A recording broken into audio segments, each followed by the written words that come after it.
तो हेलो दोस्तों, स्वागत है आप सबका हमारे यूट्यूब चैनल पे। और आज की इस वीडियो में हम देखने वाले हैं अशोक के स्तंभ लेख के बारे में। तो पिछली वीडियो में हमने बता दिया था कि अशोक के कुल 14 शिलालेख को देखा था। ठीक है, तो आज की इस वीडियो में हम अशोक का स्तंभ लेख देखेंगे, जो कि है 7। यानी कि अशोक के स्तंभ लेख मिले हैं जो निम्न प्रकार है, यानी कि 7 स्तंभ लेख मिले हैं, उसको हम आज की वीडियो में देखेंगे। ठीक है, तो चलिए वीडियो को स्टार्ट करते हैं।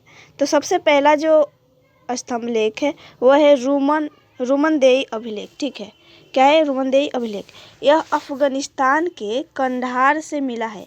यानी कि ये जो स्तंभ लेख है वो अफगानिस्तान के कहाँ से मिला है? कंधार से मिला है, जो अरमाइक लिपि में है। और यह स्तंभ लेख जो है अरमाइक लिपि में है। यह सबसे छोटी अभिलेख है, यानी कि रुमनदेई अभिलेख जो है वो सबसे छोटी अभिलेख है। यह एकमात्र अभिलेख है जिसमें अशोक ने प्रशासनिक चर्चा न करके आर्थिक क्रियाकलाप की चर्चा की है।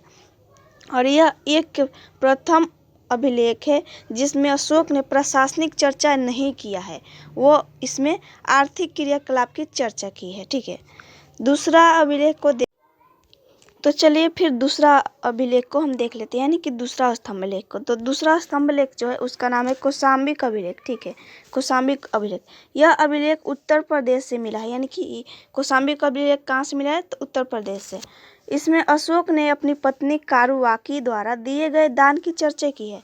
और इस अभिलेख में अशोक अपनी पत्नी द्वारा दिए गया दान के बारे में चर्चा किया है, अतः इसे रानी का अभिलेख भी कहते हैं। कौशाम्बिक अभिलेख को रानी का अभिलेख के नाम से भी जाना जाता है। अकबर ने इसे इलाहाबाद स्थापित कर दिया। इसे रानी का अभिलेख भी कहा जाता था। यानी कि अकबर जो थे इसे कहाँ पे स्थापित कर दिए? इलाहाबाद में। पहले कहाँ था? कौशाम्बी में था उत्तर प्रदेश के, अब इलाहाबाद में।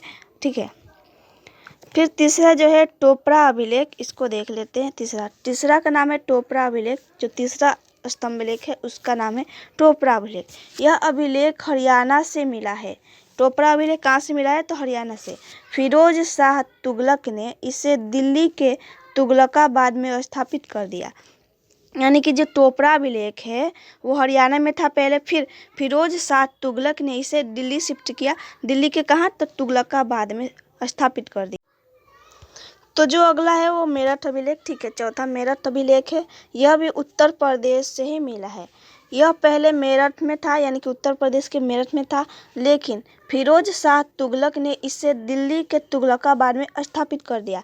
जो मेरठ अभिलेख है वो पहले कहाँ था? तो मेरठ में था, लेकिन फिरोज शाह तुगलक ने इसे कहाँ शिफ्ट कर दिया? तो दिल्ली के तुगलकाबाद में स्थापित कर दिया। ठीक है, फिर पांचवा देखते हैं। तो पांचवा है रामपुरवा अभिलेख। पांचवा का नाम क्या है? रामपुरवा अभिलेख। यह अभिलेख बिहार के चंपारण में है। यानी कि रामपुरवा अभिलेख जो है कहाँ है? तो बिहार के चंपारण जिले में। इसकी खोज जो है 1872 ईस्वी में कार्लायल ने की थी। ठीक है, इसकी खोज किसने की थी? तो कार्लायल ने की थी। कब की थी? 1872 ईस्वी में। छवा अभिलेख को देखते हैं। तो छवा जो है वो लौरिया नंदनगढ़ अभिलेख है। तो इसको देख लेते हैं। यह अभिलेख भी बिहार के चंपारण जिले में ही है। यानी कि लौरिया नंदनगढ़ अभिलेख कहाँ है? तो बिहार के चंपारण जिले में। सातवां अभिलेख भी लौरिया और राज अभिलेख है, जो कि चंपारण में है। यह भी